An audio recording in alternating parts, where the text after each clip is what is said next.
Peace. This is a Meat and Potatoes Social Production starring myself, the Water Alchemist, and today's topic for the occult family is: can white and black magicians coexist in the same organization? This is a very important discussion I want to have with the family, and I want to use stories to illustrate the importance of what the title is of this video. Now, when you join an organization, and I really think it depends on the individual, which I have stated on numerous occasions, I think it's very important that if you're really trying to get your ground wet, is it okay to know the basics of magic, but to really, yes, I do think that, but to really go to a next plateau, I think you should join the organization. But you have to be careful. So I want to talk about some pitfalls. And we can start with the Order of the Golden Dawn. And I think everyone's very familiar with the Golden Dawn. I didn't agree with everything, but I will say this: for them to be a 19th century organization, at that time, they were cutting edge. And you have to think about the personalities as well as the minds that were involved with that. Like Sir Arthur Conan Doyle, responsible for Sherlock Holmes, Bram Stoker. You had him who is responsible for Dracula. You had William West Wincott. You had W.B. Yeats. You also had Pamela Smith Coleman. And for those that don't know, Pamela Smith Coleman, affectionately known as Pixie, she's responsible for the writer deck. She's the one that did the artwork for that. So that's a little piece of trivia for the family. And we already know about the notoriety of Aleister Crowley. So when the Order of the Golden Dawn really began, they were a ceremonial white magic society. This is what they were. And they had a lot of twists and turns towards the middle, but they were maintained financially through a actress. She's the one that really kind of footed the bills for her, for the organization. And she was dynamic as a practitioner of magic her own self. And the Order of the Golden Dawn had no problem with admitting women, considering the times. That was visionary, and that's what an organization should be. They also had the great Dion Fortune. So once Wincott had died, S.L. McGregor Mathers, he wrote a book, The Kabbalah Unveiled. You can get that in the PDF. He wanted total autonomy. And one of the mistakes that he made, he invited this younger upstart young man named Edward Alexander Crowley, who would later become Aleister. Now, one of the people that he clashed with out the gate was W.B. Yeats, who was an Irish poet, also a good magician in his own right. So when Mathers wanted to pretty much just run like a bureaucracy and all things ran through him, he enlisted Crowley. Now, he didn't know, he liked Crowley's personality, but he didn't know how devious Crowley could be. So Crowley went about like changing the locks to the order's headquarters, and it took a landlord to get involved. So W.B. Yeats, he got it changed again.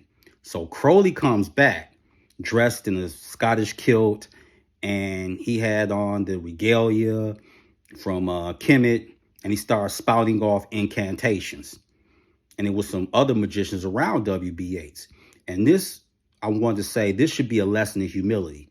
So he gets to climbing the steps, shouting these incantations. So what does Yeats do? Yeats waits. He comes in that space, straight mushes Crowley, knocks him down the steps in front of all the other magicians. So Yeats like, I'm gonna have to teach son. I'm gonna have to really show him what it's about. Crowley was embarrassed and left. All the other magicians knew that Crowley was not fit for power. Everyone's not fit for power. So he leaves, and then on top of that, he gets sued by the Order of the Golden Dawn, and they win the case. So that's 2 L's he took. Now let's fast forward. Your mentor's case. I joined the organization. Organization was cutting edge in the 2000s. It was good. It was presided over by a witch from the Philippines, and she had an eye for talent. And I took that from her. But she had another ceremonial witch. She had a problem with me and she did not hide it. She said, he's a demon sorcerer. Why is he even involved in this? And what had happened was I was rising through the ranks quicker than a lot of people thought I would rise, though, because I know more than just demonic or black magic. So this is when it got real ugly. There was a blow up on the internet and she gets to attacking me. And I really didn't want to do this. I said, what's the problem? She told me you in the demon sorcery, black magic. Basically, I don't like you. So spirits around me's like, what you gonna do? So I had to take her out. She ends up getting kicked out the organization. No one heard anything from her. I continue to rise through the ranks. And I bring in one of the sons of Tiamat, who is a draconian practitioner. We hit it all great.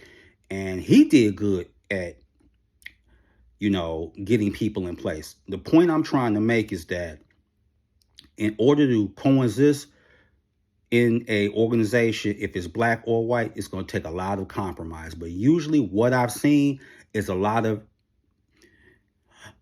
disrespect and indifference from white magicians. I've seen it too many times. So I knew that the number one lesson I learned from being part of that movement and being one of the leaders of it is that, one, the witch from the Philippines, she had an eye for talent, but she didn't know how to manage egos and personalities. And the other thing she taught, when she founded that movement, where her ex-boyfriend at the time, he thought the movement was going to fail, but it started to rise. So then he wants to come back, take it by the heels, and people like me and the son of Tiamat and some others, we were going to be underneath his thumb. Look, the Kobe Bryant of magic is underneath nobody's thumb. So me and a Bokor named John, we left. Didn't say nothing. We just left. We saw the writing on the wall. See, when the organization was small and it wasn't rising, you didn't have no problem with it. But when it started growing and you wasn't a part of it, here you come again. So I learned a lot through that. And failure can teach you a lot. You never accept it, but you learn from it. And I did. So when I created the Order of the Red Dragon, Naya came aboard, Jirok Savage came aboard, and then there was an individual, you may have heard of him, because I discussed him, Legend Archer. I'll never forget when we had an email correspondence. And I said, yes, I'm thinking the Order of the Red Dragon, this, that. Legend said, I want in. I'm like, you don't know enough about, no, I want in. And he came in, then he brought Jaguar, Spellbinder. Me and him hit it right off. And I say this, you can do whatever you want, but an individual, keep your individuality. But when it's time to come together for the good of the organization, we're family first. Naya knows that. Naya Moon, the Dream Walker. We don't let nobody disrupt over here. Oh, and I want to add this last thing. To people on the outside that have a problem with me but did something behind closed doors. You do know I'm going to see you, right? I'm not going to give no advance warning, anything. I'm just going to see you. See, I bully bullies. That's what I do. So you know how this works. I'm going to send you back to church, the mosque. I don't care if you agree to Walmart. It's over. And I'm going to personally see to it. And I have Jirok Savage and Havoc Spark. Got to get to know your enemy first, because I create a cell within a cell within a cell. And then the best is coming up with this particular female group.